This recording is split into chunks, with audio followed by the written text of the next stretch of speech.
Hey everyone, it's Eddie from 20 Eggs, and today is the day that the NES Classic has made its way to store shelves. Now, these are not in super great supply, so hopefully you get to go out there and get it. It's only 60 bucks. Comes packaged with 30 great games, some, well, excluding some good ones, but that's okay. But yeah, I figured we'd just do a quick unboxing. I think these videos are kind of dumb, but for me, like when I opened this thing, it's crazy to see how small it really is. So you can kind of see it here in the box, but we're gonna open this little guy up. All right, so pretty simple. First of all, yeah, let's get a shot of the box, right? It's got the kind of like old school classic look to it, which is kind of cool. It shows a bunch of games and stuff on the back. It's got like all the kind of the old school art and everything on it. On the back, it shows a bunch of the retro games and kind of what it does, which is really cool. Yeah, it shows actually shows all 30 games from Balloon Fight down to Zelda 2: The Adventure of Link. Yeah, so the art looks really cool. I actually like this.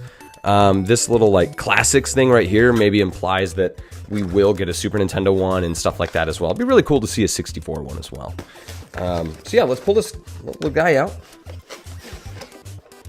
Set the box down because there's nothing else in there. So you'll get this here. It's in this little sleeve. You're going to get your kind of like instruction manual type deal. So your My Nintendo Rewards. Gotta have that. Your warranty stuff, of course.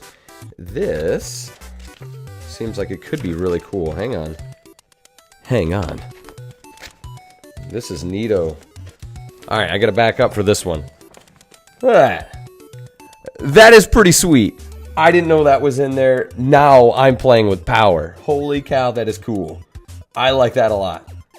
On the back of it is actually like kind of like the instructions and stuff, I guess. But man, that's neat. That's a cool poster. So that's in there. Did not know that. Slide this back in here really quick. If I can. I'm really bad at this. Oh, come on. Okay, set this down.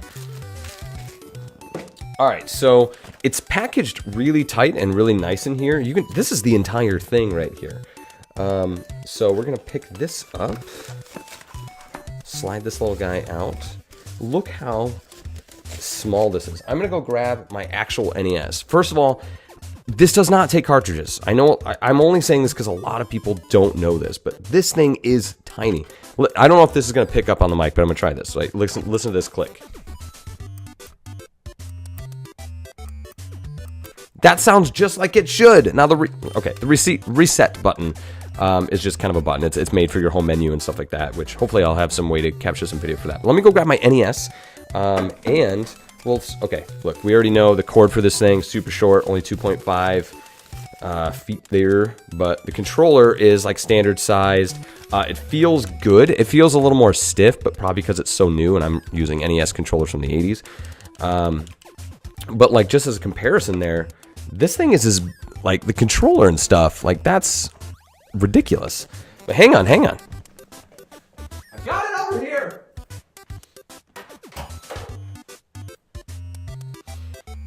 Alright, so actual NES. It would help if I was showing it the right way. NES Mini. Pretty crazy. And I should also show them the same way. So if you think, like, look at it like this. That's how much smaller this thing is. And it could have been even smaller because really it's just like a tiny motherboard, like a Raspberry Pi type deal, with like a front end thing that's really, really cool. But this is your whole size. Now, obviously it's different on the back of an old NES. You're gonna have your RFU switch and all that kind of stuff.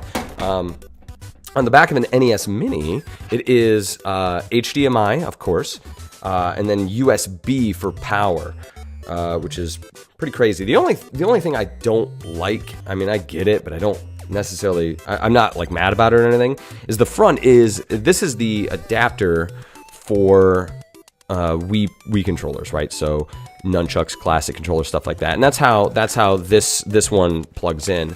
So it's a little bit of a bummer because you can't use old school NES controllers without an adapter, which Hyperkin makes one, I think, for $10 per controller.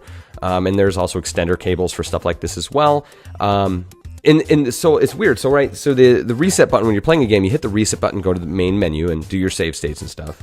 And if you have like a classic controller, you can actually you can use the home button on there in the same way. So it's a little, I get why they wouldn't want to do it for the controller. They want to keep this stuff pretty kind of nostalgic, and that's, they want you to hold around your NES Mini just like you would in the old days, hit reset to do things and stuff like that.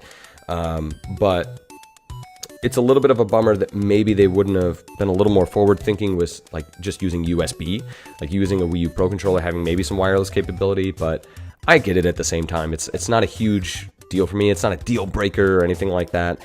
This thing is really neat.